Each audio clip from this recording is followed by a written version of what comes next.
नमस्कार,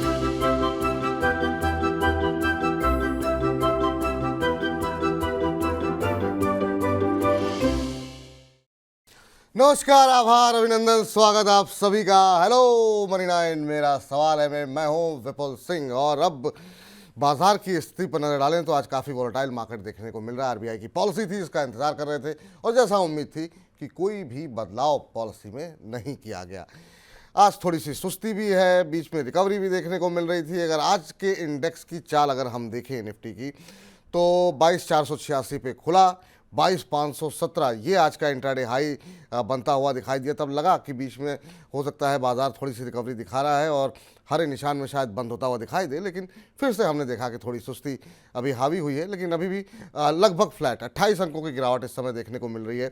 निफ्टी के अंदर 22,486 का स्तर देखने को मिल रहा है। हालांकि आज लो जो बना था वो 22,427 का बना था। एडवांस डिक्लाइन रेशियो पे अगर हम नजर डालें तो यहाँ पर बुल्स थोड़े से भारी पड़ते हुए दिखाई दे रहे हैं, क्योंकि मिड कैप इंडेक्स में स्मॉल छोटे मझोले शेयरों में हम देख रहे हैं कि मजबूती है। 1435 शेयर ऐसे हैं जो कि बढ़त के साथ कामकाज कर रहे हैं और 1038 शेयरों में इस समय गिरावट देखने को मिल रही है। अब इस उतार चढ़ाव भरे बाजार में किस तरह से रणनीति बनाई जाए, हफ्ते के आखिरी कारोबारी दिन, क्या अगले हफ्ते के लिए कोई पोजीशन लेनी चाहिए या अभी जो है हल्का करके जाना चाहिए, पता नहीं किस तरह के अंतर्राष्ट्रीय संकेत हों सोमवार के लिए, तो क्या रणनीति होनी चाहिए, इसी पर अगले 1 घंटे हम बातचीत करेंगे। खबरों वाले शेयर बजिंग स्टॉक्स में होंगे, वाह क्या आईपीओ हमारा खास सेगमेंट होगा, आईपीओ बाजार से जुड़ा, और आखिर में चुन चुन के का सेगमेंट तो होगा ही। तो बने रहिए अगले 1 घंटे तक हमारे साथ। और सबसे पहले बाजार पे प्रतिक्रिया देने के लिए अब आपको रूबरू कराते हैं हमारे आज के खास मेहमान से। हमारे साथ अरुण मंत्री जी मौजूद हैं, मंत्री फिनमार्ट के फाउंडर। अरुण सर, बहुत बहुत स्वागत आपका, धन्यवाद। इस हफ्ते जो है आपको दोबारा आमंत्रित किया गया और आपने अपना समय, कीमती समय जो है अपना देने का निर्णय लिया, बहुत बहुत शुक्रिया सर। सबसे पहले बाजार पे ही आपकी राय जानना चाहेंगे, कैसे देख रहे हैं सर, और अभी क्या लॉन्ग पोजीशन के साथ ही चलना चाहिए या आपको लग रहा है कि थोड़ी थोड़ी पोजीशन बीच बीच में हल्की करती रहनी चाहिए? गुड आफ्टरनून विपुल जी। विपुल जी देखिए, मुझे लग रहा है थोड़ी पोजीशन हल्की रखे इस मार्केट में, क्योंकि 22,500 22,525 एक स्ट्रिप रेजिस्टेंस है मार्केट के लिए। वो निकलता है तो फिर निफ्टी में या बैंक निफ्टी में पोजीशंस बना सकते हैं। तो थोड़ा हल्का रखे पोजीशंस, क्योंकि नेक्स्ट वीक भी ट्रंकेटेड वीक है और वीकेंड के अंदर भी हम जा रहे हैं। तो थोड़ा मार्केट, क्योंकि ग्लोबल मार्केट्स नेगेटिव है, नो डाउट हमने उन मार्केट्स पर रिएक्शन कोई बड़ा नहीं दिया है। लास्ट 2 या 3 दिन की बात करें तो कोई बड़ा नेगेटिव रिएक्शन मार्केट ने नहीं दिया, क्योंकि आरबीआई मॉनेटरी पॉलिसी का एक ट्रिगर था। सेकेंडरी फ्लोज अच्छे दिख रहे थे डीआईएस की तरफ से, और थोड़ा इलेक्शन के सेंटीमेंट की वजह से मार्केट में थोड़े मिड कैप स्मॉल कैप में बाइंग भी देखने को मिल रही है। इसलिए मेरी सलाह यही है, इस लेवल पे मार्केट को या फिर अपने पोजीशन को थोड़ा हल्का रखें। 22,550 निफ्टी में निकलता है तो रीबिल्ड करेंगे पोजीशंस को। जब तक 22,550 नहीं निकलता थोड़ा हल्का रखें। एक करेक्शन आ जाता है मार्केट में 22,200 22,300 तक, वहां पे री एंट्री कर सकते हैं। मैं प्योरली इंडेक्स की बात कर रहा हूँ, निफ्टी और बैंक निफ्टी दोनों की बात कर रहा हूँ। स्टॉक स्पेसिफिक एक्शन जारी रहेगा। स्टॉक्स में पोजीशन है तो मिड कैप स्मॉल कैप में थोड़ी तेजी रह सकती है, पर निफ्टी में मुझे लग रहा है फ्रेश पोजीशंस बनानी है तो 22,550 के ऊपर ही बनानी चाहिए। ठीक, तो ये रहा यहाँ पर बाजार के ऊपर निकल करके आती हुई। चलिए, हमारे साथ पुनीत जी जुड़ चुके हैं अपना पहला प्रश्न पूछने के लिए, आज के हमारे पहले दर्शक। पुनीत जी नमस्कार। विपुल जी नमस्कार। नमस्कार पुनीत जी। एचडीएफसी बैंक के रिगार्डिंग है। एचडीएफसी बैंक कितने शेयर ले रखे हैं, किस भाव पे सर? 50,000 इन्वेस्ट करना चाह रहा था। अच्छा, तो अभी निवेश करना चाह रहे हैं? टाइम है इस वक्त इसमें इन्वेस्ट करने के लिए, और इसका डाउन साइड रिस्क कितना है इस वक्त? अच्छा ठीक है। क्योंकि पिछले 4-5 साल में इसने कोई रिटर्न नहीं दिया है, 35-40% रिटर्न नहीं दिया है। अभी कितने समय तक के लिए आप निवेश करना चाह रहे हैं? मैं 1 साल तक आराम से होल्ड कर सकता हूँ। 1 साल तक होल्ड कर सकते हैं? हाँ, कितना ये मतलब मेरे को रिटर्न दे सकता है? ठीक है। सर, एचडीएफसी बैंक में निवेश करना चाह रहे हैं। एचडीएफसी बैंक ने जैसा ये कह रहे हैं कि उस तरीके से परफॉर्म नहीं किया है। अगर हम देखें पिछले 6 महीने में जो है लगभग फ्लैट रहा है। पिछले पूरे साल की बात करें तो 6-6.5% का नेगेटिव रिटर्न देखने को मिला, और पिछले क्वार्टर के रिजल्ट्स के बाद जो गिरावट देखने को मिली थी उसने पूरे बाजार को ही हिला दिया था। अभी एचडीएफसी बैंक में क्या जो है सही समय है पैसे लगाने का, और किस तरह के रिटर्न अगर ये निवेश करते हैं तो पा सकते हैं, क्या उम्मीद लगाई जाए यहाँ से? विपुल जी देखिए, स्टॉक तो बेहतरीन लग रहा है। जो लास्ट डे जो अपडेट आया था, जो क्वार्टरली अपडेट जो बैंक्स की तरफ से आता हुआ नजर आता है, वो भी काफी अच्छा था। पर मुझे लग रहा है स्टॉक धीरे धीरे आपको ऊपर जाता हुआ नजर आएगा, क्योंकि ऑलरेडी स्टॉक एक बड़ा अंडर परफॉर्मर है, तो यहाँ से गिरने के चांस काफी कम है। और इस क्वार्टर के रिजल्ट्स अगर अच्छे आ जाते हैं, इनलाइन विथ मार्केट आ जाते, तो 1750 1800 तक के टारगेट्स मुझे लग रहा है 6 से 6 महीने के अंदर इसमें देखने को मिल सकते हैं। तो अगर आपका व्यू 6 से 12 महीने है, जो कि आप बता रहे हैं कि आप 12 महीने तक होल्ड कर सकते हैं, तो 1800 तक के टारगेट्स मुझे लग रहा है एचडीएफसी बैंक में देखने को मिल सकते हैं। 1800 का मतलब है 250-300 रुपए, जो कि ऑलमोस्ट हो सकता है 18-20% के रिटर्न आपको इजीली स्टॉक में 6 से 9 महीने में मिल सकते हैं। तो अगर इस रिटर्न से आप खुश हैं तो डेफिनेटली इन्वेस्ट कर सकते हैं। वैसे मेरी सलाह अगर देखें तो एचडीएफसी बैंक और आईसीआईसीआई बैंक दोनों में भी आपको निवेश करना चाहिए, क्योंकि दोनों ही अपने अपने आप कह सकते हैं अपने ओवरऑल सेक्टर में लीडर्स है। अगर आप 50,000 लगाना चाहते हैं तो 25,000 आईसीआईसीआई बैंक में और 25,000 एचडीएफसी बैंक में लगाए, ताकि आपका जो ओवरऑल पोर्टफोलियो है थोड़ा स्टेबल रहे। और मुझे लग रहा है उसमें अच्छे इजीली 20 से 25% का रिटर्न आपको आने वाले दिनों में बन सकता है। तो मेरी अगर राय माने तो आईसीआईसीआई बैंक और एचडीएफसी बैंक दोनों में लगाए, दोनों में अच्छे रिटर्न बनने की उम्मीद नजर आ रही है।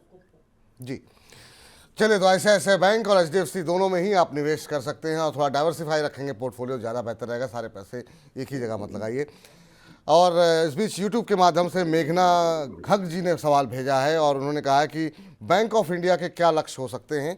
इनके पास 50 शेयर हैं, 120 रुपये के भाव पर इन्होंने लिए हुए हैं।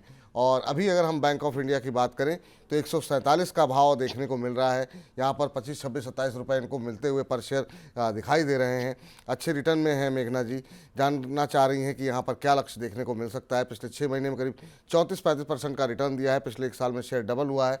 आपकी क्या सलाह रहेगी सर, कहाँ पर एग्जिट करना चाहिए? देखिए, शॉर्ट टर्म व्यू है तो 155 का पहला टारगेट रहेगा। पहले भी मैंने यही टारगेट सुझाए थे, ऑलमोस्ट 154 155 तक स्टॉक जाके भी आया था। तो 155 के टारगेट रहेंगे शॉर्ट टर्म की। अगर आप बात करें नेक्स्ट, अगर 5 से 10 दिन की बात करें तो 155 इजीली चला जाएगा। ओवरऑल मुझे लग रहा है स्टॉक काफी अच्छा करना चाहिए, टेक्निकली भी काफी स्ट्रॉन्ग लग रहा है, फंडामेंटली भी रिजल्ट अच्छे एक्सपेक्टेड है। अगर थोड़ा लंबा नजरिया रखते हैं तो 165 170 तक भी स्टॉक जा सकता है। शॉर्ट टर्म में 155 और लॉन्ग टर्म थोड़ा मीडियम टर्म रखते हैं तो 170, ये दो टारगेट्स मुझे लग रहा है इसमें आते हुए नजर आ सकते हैं। चूंकि इनकी बाइंग नीचे की है तो 138 का ट्रेडिंग स्टॉप लॉस जरूर मेंटेन करना चाहिए। जी, तो ये सलाह निकल करके आती हुई इस बीच हार्दिक पटेल जी का प्रश्न ले लेते हैं। और इनका प्रश्न आया हुआ है मिंडा कॉरपोरेशन के ऊपर। उनका कहना ये है कि क्या मिंडा में फ्रेश एंट्री कर सकते हैं, टारगेट और स्टॉप लॉस बता दें, शेयर कैसा है ये भी बता दें प्लीज़। तो Minda corporation sir auto industry से जुड़ी हुई कंपनी और अच्छे रिटर्न यहाँ पर हमने बीच में आते हुए दिखाई दिए थे। अभी सर कैसा लग रहा है ये पूरा सेक्टर, खासतौर से जिस तरीके से अब नंबर्स, ऑटो नंबर्स हम देख रहे हैं, उसको देखते हुए क्या सलाह रहेगी? आज 2.25% ऊपर है मिंडा कॉर्प का शेयर और यहाँ पर पिछले 6 महीने में करीब 30% के आसपास का रिटर्न आता हुआ दिखाई दिया है। अभी क्या करंट लेवल पर एंट्री कर सकते हैं? विपुल जी, स्टॉक मुझे लग रहा है अपने रिसेंट जो ऑल टाइम हाइज है वो निकलता हुआ नजर आ रहा है, क्योंकि ओवरऑल ट्रेंड मजबूत है।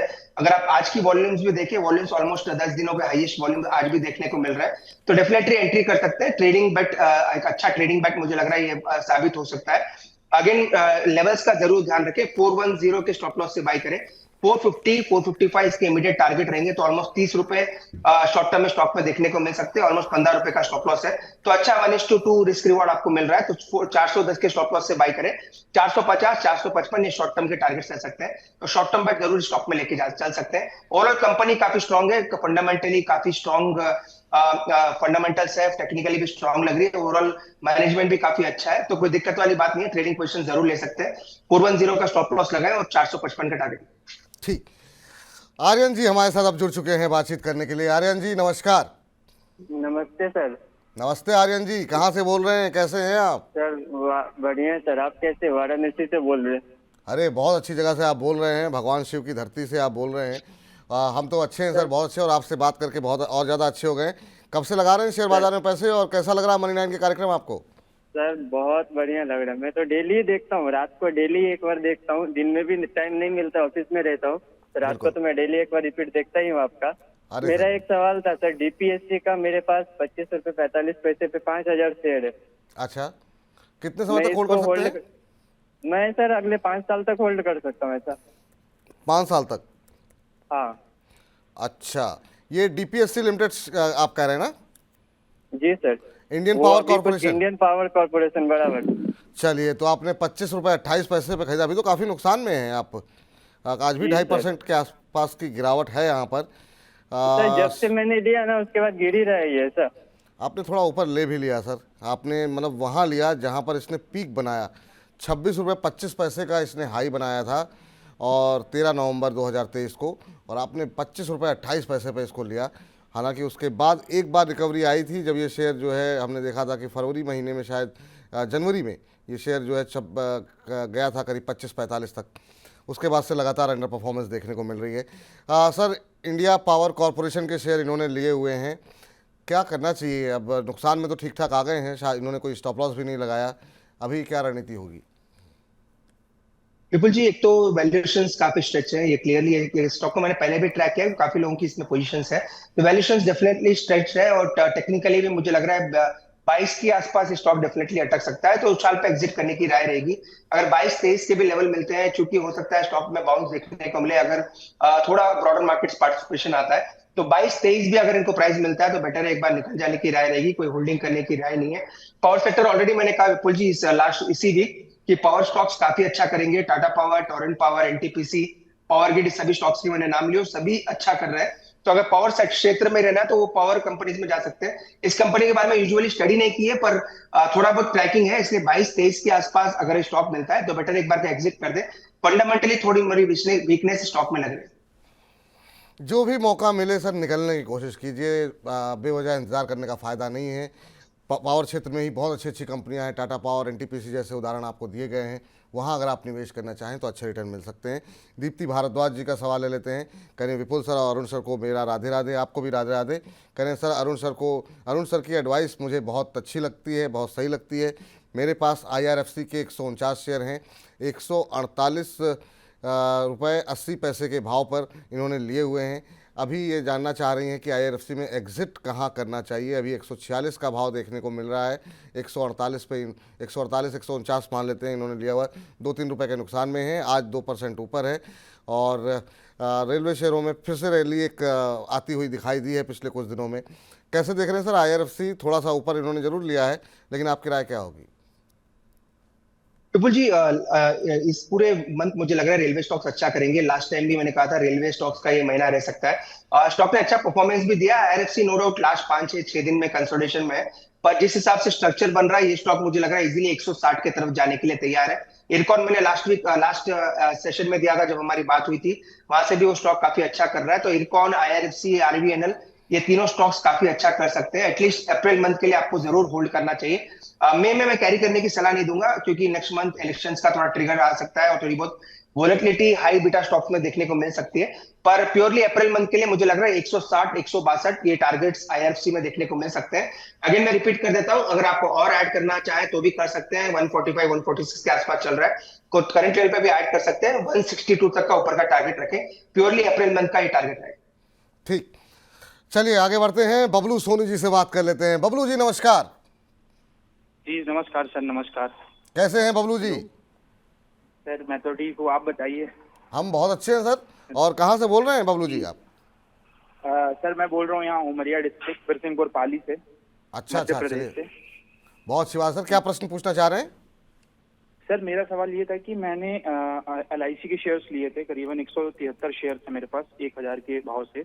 जी। तो मैं मेरी अवधि है 6 महीने तक होल्ड कर सकता हूँ, तो उसमें बताइए कि होल्ड करूँ या उसको निकाल दूँ। चलिए, कब लिए थे सर आपने ये? मुझे तो करीबन 1 महीने के आसपास हो गए शेयर लिए, और भी मैंने ऐड किया था, एवरेज किया था। लिया तो मैंने ज्यादा के भाव से था। अच्छा, 1050 रुपए के भाव से लेते लेते एवरेज करते करते वो 1000 के भाव पे आया है। 1000 के भाव पे आया। चलिए ठीक है।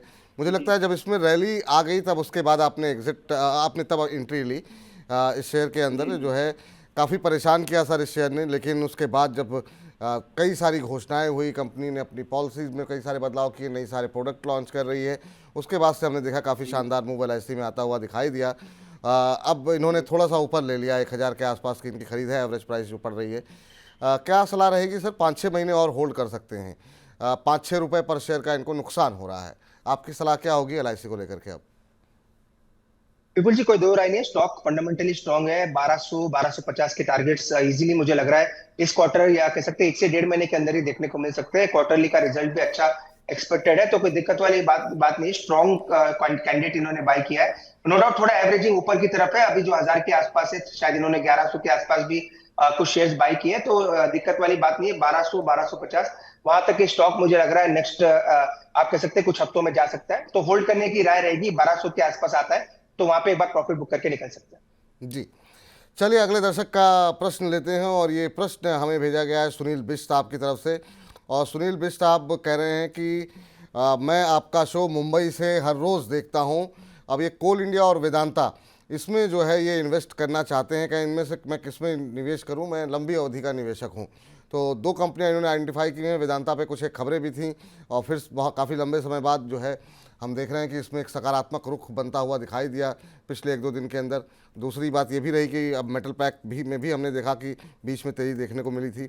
आज भी हम देख रहे हैं 4.25% के आसपास की मजबूती वेदांता के शेयर में देखने को मिल रही है। वेदांता और कोल इंडिया में सर लंबी अवधि का नज़रिया है, क्या सलाह रहेगी आपकी? देखिए विपुल जी, एज ए डिस्क्लेमर क्लियरली बता दूं, वेदांता का मैं इतना बड़ा फैन नहीं हूँ स्टॉक का, क्योंकि वोलेटिलिटी काफी ज्यादा होती है, न्यूज फ्लोज काफी ज्यादा है, इसलिए वेदांता मैं यूजुअली सजेस्ट नहीं करता। नो डाउट टेक्निकली काफी स्ट्रांग लग रहा है और एक मेरा मिस भी रहा है डेफिनेटली स्टॉक में, क्योंकि मैंने कभी स्टॉक को रिकमेंड नहीं किया नीचे के लेवल पे भी। पर कोल इंडिया मुझे लग रहा है काफी अच्छा बेहतरीन चार्ट दिख रहा है, इवन रिजल्ट्स भी काफी अच्छे एक्सपेक्टेड है। तो दोनों में कंपैरिजन करते हैं तो कोल इंडिया मुझे लग रहा है अच्छा कर सकता है। 475 480 तक ट्रेडिंग टारगेट्स भी स्टॉक में देखने को मिल सकते हैं। दो ट्रांचेस में बाय करें, करंट लेवल पे थोड़ा बाय करके चल सकते हैं। अगर थोड़ी डिप आती है 435 के आसपास तो वहां पे भी ऐड करके चले। मुझे लग रहा है फंडामेंटली काफी बेहतरीन स्टॉक है। 480 485 तक के टारगेट शॉर्ट टर्म में देखने को मिल सकते हैं। ठीक, अनुराग खन्ना जी का सवाल आया है, कह रहे हैं सर आज मेरा सवाल ले लीजिए। बिल्कुल ले लिया गया सर आपका सवाल। और इनके पास हैं सेंट्रल बैंक के 450 शेयर और ये इन्होंने ले रखे हैं 55 रुपये के भाव पर।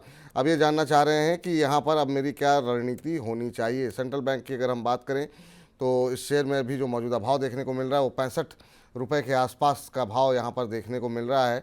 और इन्होंने ये शेयर ले रखा है 55 रुपये के भाव पर। एक साल का नज़रिया है, 10 रुपये पर शेयर का इनको मुनाफा यहाँ पर होता हुआ दिखाई दे रहा है। कैसे देख रहे हैं सर आप? अगर हम देखें तो पिछले 6 महीने में यहाँ पर भी 25-30% के आसपास का रिटर्न देखने को मिला है। आपकी राय क्या होगी? विपुल जी, अगर शॉर्ट टर्म के लिए लिया है, मेरा मतलब 2 या 3 महीने के लिए लिया है तो प्रॉफिट बुक कर सकते हैं, क्योंकि अच्छा प्रॉफिट इनको दिख रहा है। पर मुझे लग रहा है अगर 1 से 1.5 साल का व्यू है तो यहाँ से भी काफी बड़ी री रेटिंग पीएसयू बैंक की हो सकती है, Indian bank, bank of India. Already मैंने कहा ये दोनों स्टॉक्स पहले भी रिकमेंड किए और काफी अच्छे स्ट्रॉन्ग नजर आ रहे हैं। तो लंबा नजरिया 1 साल के ऊपर तो डेफिनेटली होल्ड करें। ये स्टॉक यहाँ से भी 80 के ऊपर मुझे लग रहा है इजीली जाता हुआ नजर आ सकता है। तो अगर शॉर्ट टर्म का नजरिया है, अगर आपने 2 या 3 महीने के लिए लिया है तो यहाँ से एक बार का प्रॉफिट बुक करके निकल सकते हैं। पर अगर आप 1 साल 1.5 साल लग सकते हैं तो इजीली मुझे लग रहा है 80-85 तक ये लेवल स्टॉक जा सकता है। इसी के साथ महाराष्ट्र बैंक भी मुझे लग रहा है, जो महाबैंक जिसका सिंबल है वो भी मुझे काफी अच्छा लग रहा है। तो central bank, SBI, Indian bank, ये सभी स्टॉक्स मुझे लग रहा है आने वाले दिनों में काफी अच्छा कर सकते हैं। जी, चलिए अगले दर्शक के पास चलते हैं। और अगला प्रश्न जो हमें भेजा गया है वो संदीप सिंह जी की तरफ से भेजा गया है। कह रहे हैं नमस्ते विपुल सर। नमस्कार आपको भी संदीप जी। कह रहे हैं मैं सिवान बिहार से हूँ, मेरा सवाल ले लीजिए। बिल्कुल ले लेते हैं सर। 6 महीने से 12 महीने तक ये होल्ड कर सकते हैं। और इनका प्रश्न है एसजेवीएन के ऊपर। 500 शेयर इन्होंने ले रखे हैं 112 के भाव पर। और साथ ही साथ एयरकॉन भी इनके पास है, एयरकॉन इंटरनेशनल, जो कि 290 शेयर इनके पास हैं 207 रुपये के भाव पर। तो ये दोनों ही शेयर ऐसे हैं सर जिस पर काफ़ी ज़्यादा प्रश्न आते हैं। काफ़ी अच्छी खासी रैली यहाँ पर इन दोनों शेयरों में देखने को मिली है। एसजेवीएन भी काफ़ी शानदार प्रदर्शन किया है, एयरकॉन भी काफ़ी अच्छा प्रदर्शन किया है। क्या सलाह रहेगी सर एसजेवीएन को लेकर के? अभी जो हम मौजूदा भाव देखें एसजेवीएन का, तो यहाँ पर हम देख रहे हैं आज 2-2.25% के आसपास की मजबूती एसजेवीएन के शेयर में देखने को मिल रही है। आपकी सलाह क्या रहेगी सर, क्या करना चाहिए? आज 2.5% ऊपर है। विपुल जी, दोनों ही स्टॉक बाइंग रेडार पे है, क्लियरली डिस्क्लेमर बता दे, दोनों ही रिकमेंड करके रखे हैं शॉर्ट टर्म के लिए। और दोनों ही स्टॉक मुझे लग रहा है काफी अच्छा कर सकते हैं। 135 137 एक छोटा कंजेशन जोन है एसजेवीएन के लिए, पर मुझे लग रहा है वो जोन आपको निकलता हुआ नजर आएगा। तो स्टॉक को डेफिनेटली होल्ड करें। अगर आपने बाय करके रखा है 147 148 तक के टारगेट्स मुझे लग रहा है एसजेवीएन में देखने को मिल सकते हैं। विपुल जी, ऑलरेडी मैंने पहले भी डिस्कस किया, पावर स्टॉक्स काफी अच्छे करेंगे, चाहे वो किसी भी सेगमेंट में रहे। अप्रैल मई में पावर स्टॉक्स काफी अच्छा प्रदर्शन कर सकते हैं। तो एसजेवीएन 148 के टारगेट के साथ होल्ड करें। सेकंड अगेन इरकॉन मेरी लास्ट सेशन की पिक थी और 230 के पास था, आज भी 234 के आसपास है। ये स्टॉक भी मुझे लग रहा है 245 248 तक इजीली जाता हुआ नजर आएगा। तो ओवरऑल रेलवे स्टॉक्स मुझे लग रहा है काफी पॉजिटिव रहना चाहिए। अप्रैल मंथ तक मुझे लग रहा है 248 तक के टारगेट्स इरकॉन में देखने को मिल सकते हैं। जी, चलिए तो ये यहाँ पर राय आपके लिए निकल करके आती हुई। अगले दर्शक हमारे साथ जुड़ चुके हैं और सुरेश जी हैं, माफ़ कीजिएगा। सुरेश जी नमस्कार। नमस्कार सर। नमस्कार। नमस्कार सुरेश जी, कहाँ से बोल रहे हैं, कैसे हैं आप? मैं बहुत बढ़िया सर, दिल्ली से बोल रहा हूँ। अच्छा अच्छा, बहुत अच्छी बात है सर। और बताइए क्या प्रश्न पूछना चाह रहे हैं आप? सर मेरा प्रश्न है, मैं वेल्सपन लिव के बारे में पूछना चाहता हूँ कि ये शेयर का परचेज करने का बेस्ट टाइम अभी रहेगा। मेरी जो इन्वेस्टमेंट का टाइम पीरियड है 1 से 2 साल का है। तो अभी आप निवेश करना चाह रहे हैं, कितने 1 से 2 साल का नज़रिया आपका है यहाँ पर? और वेल्सपन की बात कर रहे हैं ना सर आप? जी सर, जी सर। चलिए, अभी अगर हम देखें 574 के आसपास चल रहा है, 0.25% के आसपास की गिरावट आज यहाँ पर देखने को मिल रही है। और अगर हम पिछले 6 महीने की बात करें तो करीब 48-50% के आसपास का रिटर्न यहाँ पर आता हुआ दिखाई दिया है। पिछले एक साल में शानदार रैली देखने को मिली है, 168-169% का रिटर्न देखने को मिला है। लगातार चौथे पाँचवें दिन जो हम देख रहे हैं कि इसमें मजबूती बनी हुई है सर। अब इतनी रैली आने के बाद क्या फ्रेश एंट्री करनी चाहिए? आपकी क्या सलाह रहेगी? हालांकि आज थोड़ा सा करेक्शन जरूर देखने को मिल रहा है, पिछले 5 दिन में 6-7% चला है। विपुल जी, मेरे ख्याल से वेल्सपन लिविंग की बात कर रहे हैं। जो मैंने सुना वो 154 के आसपास चल रहा है, 154 के आसपास। अगर मैं रॉन्ग नहीं हूं, जो मैंने सुना वेल्सपन लिविंग अगर ये बाय करना चाहते हैं वो डेफिनेटली कर सकते हैं। 154 के आसपास चल रहा है इसको, ये स्टॉक मुझे लग रहा है इजीली आपको 180 190 तक के टारगेट्स देखने को मिल सकता है। इनफैक्ट हमने ये स्टॉक रिकमेंड करके भी रखा है, तो 154 के आसपास भी बाय कर सकते हैं। आज का जो भाव है, इवन अगर डिप आता है 150 148 तो वहां पे भी इसको बाय करके चल सकते हैं। तो 145 155 ये एक अच्छा एक्यूमुलेशन जोन है। मुझे लग रहा है 180 से 200 तक के टारगेट्स स्टॉक में देखने को मिल सकते हैं, तो डेफिनेटली बाय कर सकते हैं। अगर मीडियम टर्म के लिए भी रखना है तो अच्छे टारगेट्स ऊपर में बन सकते हैं। जी, चलिए, इस बीच हमारी एक दर्शक हैं जिन्होंने व्हाट्सएप पे प्रश्न भेजा है। समीक्षा जी हैं चंडीगढ़ से, और कह रही हैं good afternoon sir, very good afternoon ma'am. कह रहे हैं you have a wonderful nature and lovely smile. बहुत बहुत शुक्रिया, बहुत बहुत धन्यवाद समीक्षा जी आपका इतने अच्छे शब्दों का प्रयोग करने के लिए। और कह रही हैं कि मेरा सवाल है कि नाल्को का लक्ष्य जानना चाहती हैं कि क्या हो सकता है। और इन्होंने 152 रुपये में ख़रीदा हुआ है ये शेयर। और नाल्को में पिछले कुछ दिनों के अंदर जब मेटल के अंदर मूव देखने को मिला तो नाल्को में भी अच्छी रैली देखने को मिली है। आज भी करीब 1.25% ऊपर 177 का भाव अभी देखने को मिल रहा है। और इनकी जो खरीद का भाव है वो हम देख रहे हैं कि जो इन्होंने लिया हुआ है वो है करीब 152 का। तो अच्छे खासे मुनाफे में बैठी हुई है समीक्षा जी, करीब 20-25 रुपये पर शेयर मिल रहे हैं। लक्ष्य समझना चाह रही हैं क्योंकि बाजार की वोलेटिलिटी को देखते हुए चाहती नहीं है कि जो मुनाफा मिल रहा है वो इनके हाथ से निकलता हुआ दिखाई दे। 6 महीने में 88% का रिटर्न, काफ़ी शानदार मूव रहा है सर नाल्को में। अभी क्या करना चाहिए? विपुल जी, आपने सही कहा, रिमूव काफी स्ट्रांग है। और अगर आप थोड़ा एक्सटेंशन निकालते हैं, क्योंकि ये स्टॉक ऑल टाइम हाई के पास है, एक्सटेंशन निकालते हैं तो 184 से 188 दो ये रेजिस्टेंसेस निकल के आ रहे हैं। तो 184 188 ये नेक्स्ट टारगेट रहेंगे शॉर्ट टर्म के लिए। आप कह सकते हैं नेक्स्ट 1 से 2 हफ्ते की अगर बात करें तो 188 तक एक स्टॉक जा सकता है। तो 188 आता है तो एक बार का प्रॉफिट बुक करने की राय रहेगी, क्योंकि स्टॉक थोड़ा चल चुका है। एक प्रॉफिट बुकिंग जरूर स्टॉक में ड्यू है। तो 185 188 के बीच में मिलता है तो एक बार प्रॉफिट बुक करें। एक बार मुझे लग रहा है वापस से करेक्शन स्टॉक में देखने को मिल सकता है। जी, चलिए, अब जो है हमारे साथ प्रश्न जो है राहुल चौधरी साहब ने भेजा हुआ है। कह रहे हैं विपुल जी, कल आपने क्वेश्चन नहीं लिया मेरा, जेके पेपर या वेस्ट कोस्ट पेपर में निवेश कर सकते हैं क्या? अभी ओवरऑल पेपर इंडस्ट्री का फ्यूचर आपको क्या दिखाई दे रहा है? ये सवाल सही बात है, काफ़ी दिन से नहीं लिया गया और बहुत सारे दर्शकों का सवाल है कि पेपर इंडस्ट्री का भविष्य क्या है। ओवरऑल इस इंडस्ट्री को कैसे देख रहे हैं आप? और ख़ास तौर से तब जब हम देख रहे हैं इलेक्शन का टाइम है, कंजम्पशन काफ़ी बढ़ जाता है, पोस्टर्स, बैनर्स, इन तमाम चीज़ों में पेपर का आपकी राय क्या होगी सर? क्या करना चाहिए? और क्या जेके पेपर या वेस्ट कोस्ट पेपर में कौन सा अच्छा लग रहा है? और ओवरऑल इस सेक्टर पे आपका व्यू क्या है? विपुल जी, पेपर इंडस्ट्री यूजुअली इनका जो पल्प जो आता है, जो इनका रॉ मटेरियल है, उसके ऊपर ज्यादा डिपेंड होता है। उनके प्राइसेस में काफी वोलेटिलिटी देखने को मिल रही है, इसलिए सेम चीज आपको उनके प्राइसेस में भी नजर आ रहा है। वेस्ट कोस्ट पेपर देख लें, जेके पेपर देख लें, एग्जैक्टली सेम चार्ट्स है दोनों के, पर फंडामेंटली मुझे लग रहा है जेके पेपर एक फेवर्ड बेट रह सकता है। टेक्निकली दोनों अभी भी स्ट्रांग है, तो अगर दोनों में ही बेट करना चाहते हैं तो जेके पेपर मुझे लग रहा है अच्छा बेट है। यहाँ से भी इजीली आपको अच्छे रिटर्न्स जेके पेपर में देखने को मिल सकते हैं। एक ही चीज का ध्यान रखें, शॉर्ट टर्म में वोलेटिलिटी रहेगी, क्योंकि प्राइसेस काफी फ्लक्चुएट हो रहे हैं। जो इनका रॉ पल्प आता है, जो जिनसे पेपर बनता है, उसमें प्राइस में काफी फ्लक्चुएशन है ओवरऑल वर्ल्ड मार्केट में। इसलिए शॉर्ट टर्म में डेफिनेटली भाव ऊपर नीचे रहेंगे, पर लॉन्ग टर्म में मुझे लग रहा है जेके पेपर में अच्छा पैसा बन सकता है। ठीक, इस बीच होम स्टडी के नाम से इन्होंने अपनी आईडी बनाई हुई है। कह रहे हैं कि विपुल सर जी को नमस्कार। नमस्कार आपको भी, अपना नाम भी लिख देते तो और अच्छा लगता होम जी। और कह रहे हैं कि आपका कार्यक्रम बहुत अच्छा लगता है, शुक्रिया आपका, बहुत बहुत धन्यवाद। एक्शन कंस्ट्रक्शन इक्विपमेंट के शेयर इन्होंने ले रखे हैं और ये शेयर इन्होंने ले रखा है 1248 रुपये के भाव पर। अब ये जानना ये चाह रहे हैं कि करंट लेवल पे इनको क्या रणनीति अपनानी चाहिए। एक्शन कंस्ट्रक्शन अभी हम देखें तो 1571 के आसपास का मौजूदा भाव, करीब 0.25% की मजबूती यहाँ पर देखने को मिल रही है। इन्होंने 1248 पे लिया है, 1571 का भाव है, अच्छे प्रॉफिट में है। 300 रुपये के आसपास जो है पर शेयर इनको मिलते हुए दिखाई दे रहे हैं। रैली भी अच्छी रही है, पिछले एक महीने में करीब 12% के आसपास, 6 महीने में 125% का रिटर्न दिया है। अभी क्या सलाह रहेगी इनके लिए, क्योंकि अच्छे मुनाफे में है सर ये? विपुल जी, जब भी स्टॉक पे आपको अच्छा रिटर्न बन जाए और स्टॉक अप ट्रेंड में रहे तो ट्रेलिंग स्टॉप लॉसेस का यूज जरूर करना चाहिए। 1450 से 1460 का जो ब्रेकआउट लेवल है उसका ट्रेलिंग स्टॉप लॉस जरूर लगाए। ओवरऑल फ्लैट पैटर्न स्टॉक बना रहा है, हो सकता है स्टॉक आपको 1680 तक भी जाता हुआ नजर आए, तो 1450 का ट्रेलिंग स्टॉप लॉस जरूर मेंटेन करें। एटलीस्ट जो 300 रुपए बन रहे हैं 150-180 रुपीज का अपना प्रॉफिट लॉग इन करें। यहाँ से भी मुझे लग रहा है प्रॉफिट बुक करने की सलाह नहीं है, पर 1680 तक के टारगेट्स देखने को मिल सकते हैं। तो 1650 1680 आता है तो वहां पे at least partial book profit book कर सकते हैं। एक ही चीज का ध्यान रखें, चूंकि मिड कैप स्टॉक है, वोलेटिलिटी ज्यादा रहती है, तो 1450 का ट्रेलिंग स्टॉप लॉस जरूर मेंटेन करें और होल्ड करके चल सकते। जी चलिए, इस बीच जो है आरव जी का सवाल ले लेते हैं और ये कह रहे हैं कि इंडियन होटल्स का लक्ष्य क्या हो सकता है छोटी अवधि के लिए।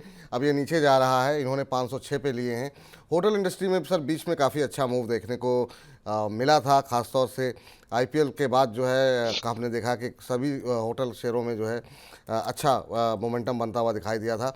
अब 1.5% के आसपास की अभी गिरावट देखने को मिल रही है, 609 610 के आसपास चल रहा है ये शेयर, लेकिन इनकी खरीद 506 की है। अच्छा, इनको मुनाफा हो रहा है, लेकिन चूंकि इनका मुनाफा थोड़ा सा कम हो गया है इसलिए थोड़े से परेशान से दिखाई दे रहे हैं। पिछले 5 कारोबारी सत्र में 1-2% चलाई है।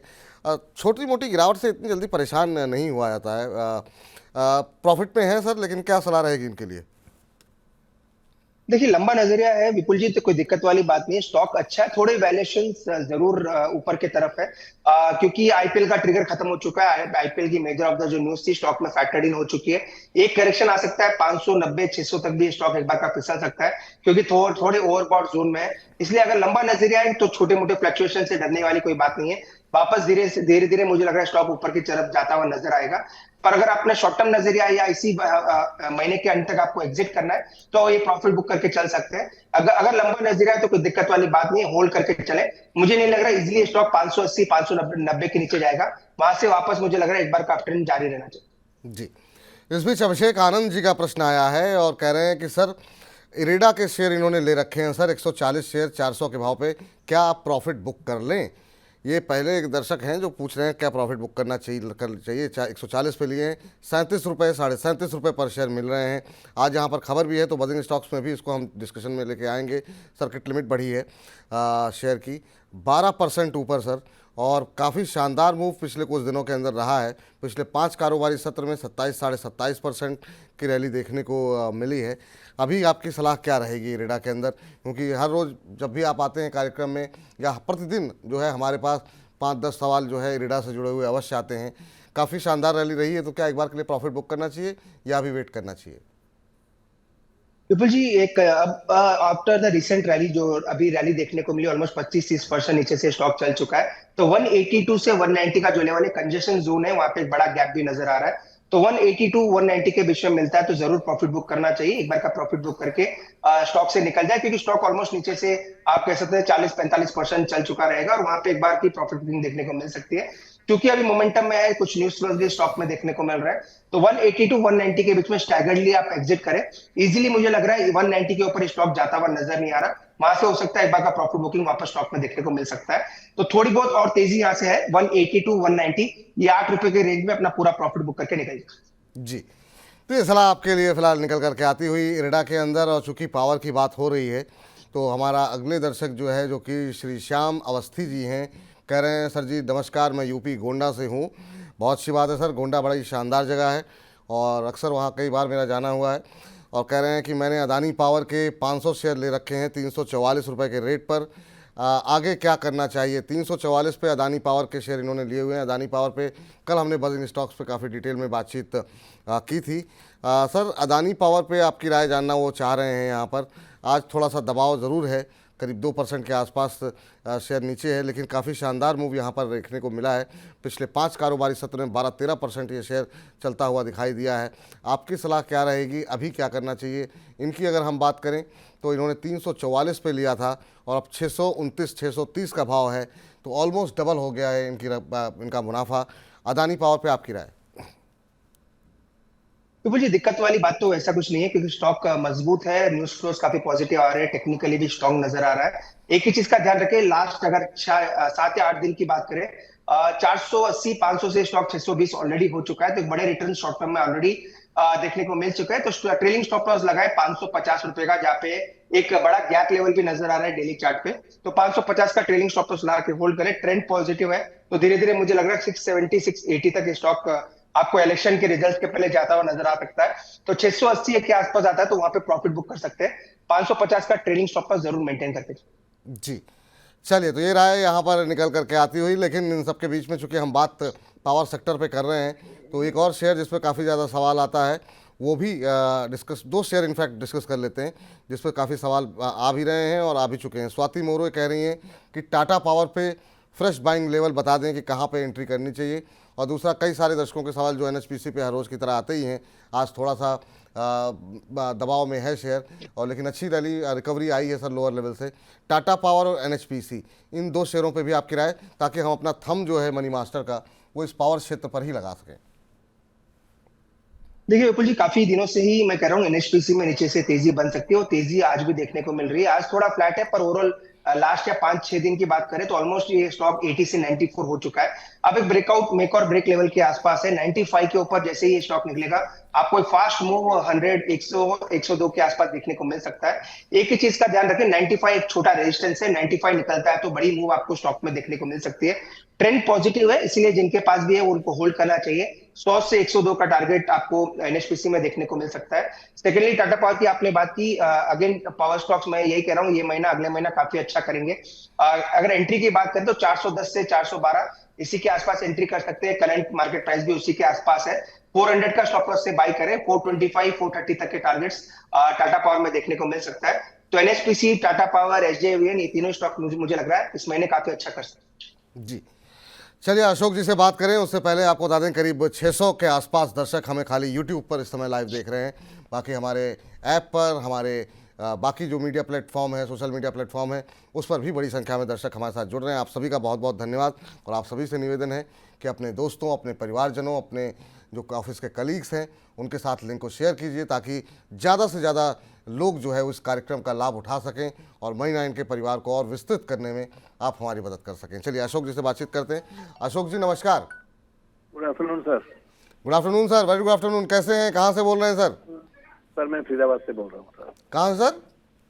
फरीदाबाद से सर। अच्छा, फरीदाबाद से। चलिए, बहुत अच्छी बात है सर, नज़दीक हैं आप दिल्ली के। मेरे पास रेड टेप के 200 शेयर्स हैं 540 के रेट में सर। अच्छा अच्छा, और क्या नजरिया है सर आपका? मेरा लॉन्ग टर्म का नजरिया सर 2 से 3 साल कोई इश्यू नहीं सर। अच्छा, 2 साल 3 साल रख सकते हैं आप। और 540 पे आपने लिए हुए हैं, अच्छे प्रॉफिट में आप हैं। अब 709 का भाव यहाँ पर देखने को मिल रहा है रेड टेप के अंदर। और इस शेयर में भी अगर हम देखें तो पिछले 5 कारोबारी सत्र में जो है करीब 8-9% की रैली देखने को मिली है। पिछले 6 महीने की बात करें तो करीब 57% और का रिटर्न यहाँ पर आता हुआ दिखाई दिया है। सर रेड टेप में अच्छे मुनाफे में है ये, कहाँ पे एग्जिट करना चाहिए, होल्ड कर सकते हैं अभी? देखिए विपुल जी, स्टॉक काफी चल चुका है, और मुझे लग रहा है ओवरऑल अगर आप रिटेल ब्रांड्स की बात करें, अगर आप शू रिलेटेड ब्रांड्स की बात करें, तो ये स्टॉक में एक बड़ा आउट परफॉर्मर रहा है। टेक्निकल लेवल्स की जहां तक बात है 770 तक मुझे लग रहा है स्टॉक आपको नेक्स्ट लेग ऑफ रैली में दिखा सकता है, क्योंकि बड़ा ब्रेकआउट ऑलरेडी देखने को मिला है। एक ही चीज का ध्यान रखें, 660 का ट्रेलिंग स्टॉप लॉस जरूर मेंटेन करें। 660 इसलिए कह रहा हूं क्योंकि वो लास्ट जो पीक इसका था वो 660 के आसपास था। उसके नीचे जब तक वापस नहीं जाता ये स्टॉक में बुलिश ट्रेंड रह सकता है। 750 770 का इमीडिएट टारगेट रहेगा। तो अशोक जी को यही राय रहेगी, 660 का स्टॉप लॉस लगा के रखें। 770 तक मुझे लग रहा है स्टॉक ऊपर के लेवल दिखा सकता है।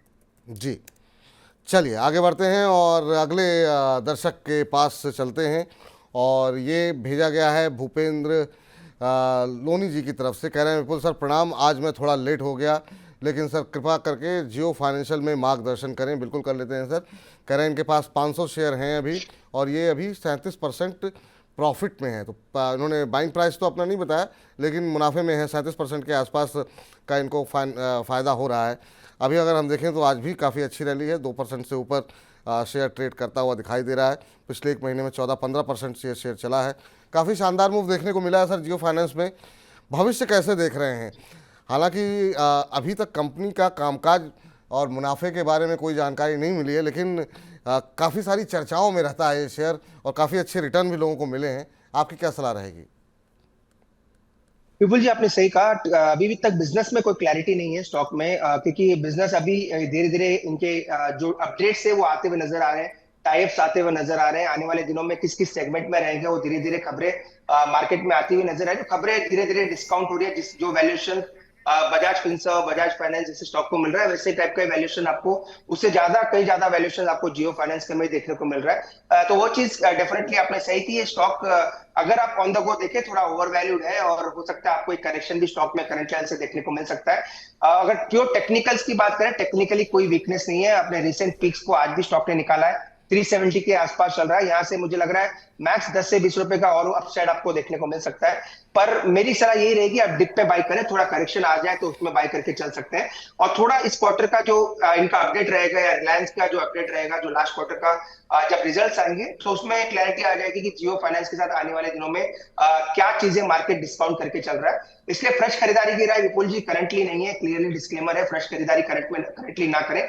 जिनके पास है होल्ड करके चल सकते हैं और शॉर्ट टर्म में हो सकता है थोड़ा बहुत आपको करेक्शन भी स्टॉक में देखने को मिल सकता है। जी, इस बीच वरुण शर्मा जी कह रहे हैं, विपुल जी नमस्कार। नमस्कार आपको भी वरुण जी, कैसे हैं आप? कह रहे हैं आपका शो काफ़ी अच्छा लगता है, बहुत हेल्पफुल है।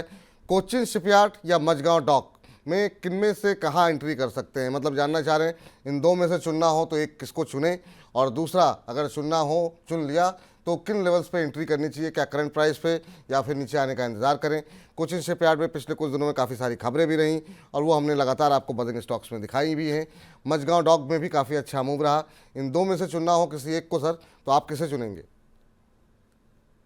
विपुल जी, अगर क्लियरली अगर बताएं डिफेंस में, तो मेरे दो स्टॉक वैसे फेवरेट है। वैसे ये डिफेंस है, एलाइड ऑफ डिफेंस स्टॉक ये कह सकते हैं। वैसे तो मुझे बीईएल और एचएएल काफी अच्छा लगते हैं ओवरऑल डिफेंस स्पेस में। अगर आपको फ्रेश डिफेंस में ही बाय करना है, अगर इन दोनों स्टॉक में बाय करना है, तो मैचडॉक एक अच्छे रिस्क रिवॉर्ड के आसपास है। अगर ये स्टॉक आपको 2150 2160 के आसपास मिलता है तो एक्सीलेंट बाय लेवल्स के आसपास आपको देखने को मिल सकता है। तो 2150 2160 आता है तो मैचडॉक बिल्डर्स को आप बाय करके चल सकते हैं। मैचडॉक मुझे लग रहा है काफी अच्छा कर सकता है, तो 2150 के आसपास बाय करें। अगर स्टॉप लॉस लगाना चाहते हैं तो 2100 का स्टॉप लॉस लगाएं। ऊपर में 2270 2280 ये शॉर्ट टर्म टारगेट स्टॉक में देखने को मिल सकता है। वैसे अगर ओवरऑल डिफेंस की बात करें तो बीईएल और एचएल ये दो स्टॉक मुझे लग रहा है वो ज्यादा फंडामेंटली बेटर स्टॉक्स है, वहां पे अच्छा निवेश आपका बन सकता है।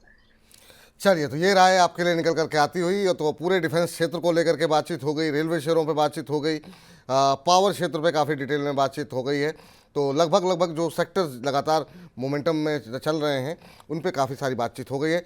एक सवाल अमर सिंह जी का आया है, कह रहे हैं नमस्कार सर जी, कैसे हैं आप? हम बहुत अच्छे हैं सर, आप कैसे हैं? अमर सिंह जी कह रहे हैं आपका शो देखकर बहुत अच्छा लगता है, बहुत बहुत धन्यवाद सर।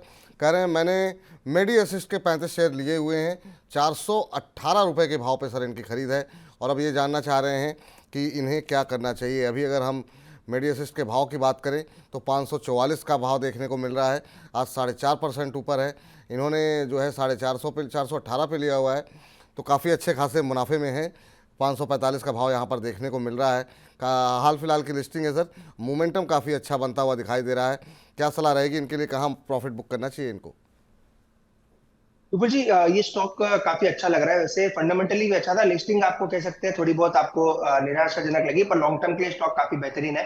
शॉर्ट टर्म में कोई टारगेट्स नहीं बता पाऊंगा क्योंकि रिसेंटली लिस्टेड स्टॉक है, पर फंडामेंटली चूंकि स्ट्रॉन्ग है, अगर आप थोड़ा लंबा नजरिया तो अच्छे लेवल्स इसमें देखने को मिल सकता है। 600-620 तक के भी टारगेट्स मुझे लग रहा है स्टॉक में आपको रिसेंट जो वॉल्यूम्स है वो दिखते हुए नजर आ रहे हैं। तो फंडामेंटली चूंकि स्ट्रॉन्ग स्टॉक है इसलिए होल्ड करने की राय रहेगी। 600 से 620 तक के टारगेट स्टॉक में देखने को मिल सकते हैं।